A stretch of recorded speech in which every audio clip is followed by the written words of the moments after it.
అందరికీ నమస్కారం. నేను మీ అశ్విని. ఈరోజు కథ కొంగ చెప్పిన జీవన పాఠం.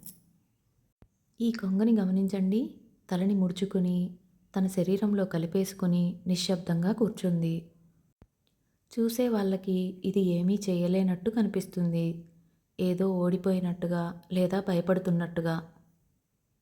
కానీ నిజానికి అది భయం కాదు. అది బుద్ధి. అది ఓర్పు. అవసరం లేని వేళ కొంగ తన శక్తిని ప్రదర్శించదు. అనవసరంగా కదలదు. తన ఉనికిని చాటేందుకు ప్రయత్నించదు. ఎందుకంటే ప్రతిక్షణం స్పందించాల్సిన అవసరం లేదని దానికి తెలుసు. కొన్ని క్షణాల తర్వాత చూడండి, అది మెల్లగా తల పైకెత్తుతుంది. అటూ ఇటూ తల తిప్పి చూస్తుంది. చుట్టూ ఏం జరుగుతోందో గమనిస్తుంది.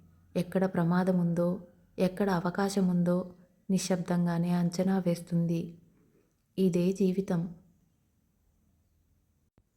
ఎప్పుడూ స్పందించడం తెలివి కాదు. ఎప్పుడూ తగ్గి ఉండటం బలహీనత కాదు.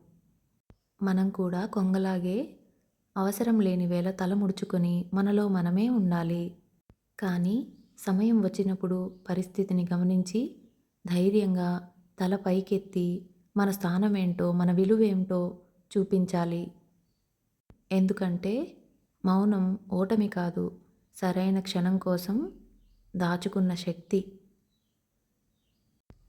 అలా సాయంత్రం చల్లగాలి కోసం టెర్రస్ మీదకొచ్చినప్పుడు నాకు తారసపడిన ఈ కొంగ నేర్పిన పాఠం నాకు ఈ స్టోరీ.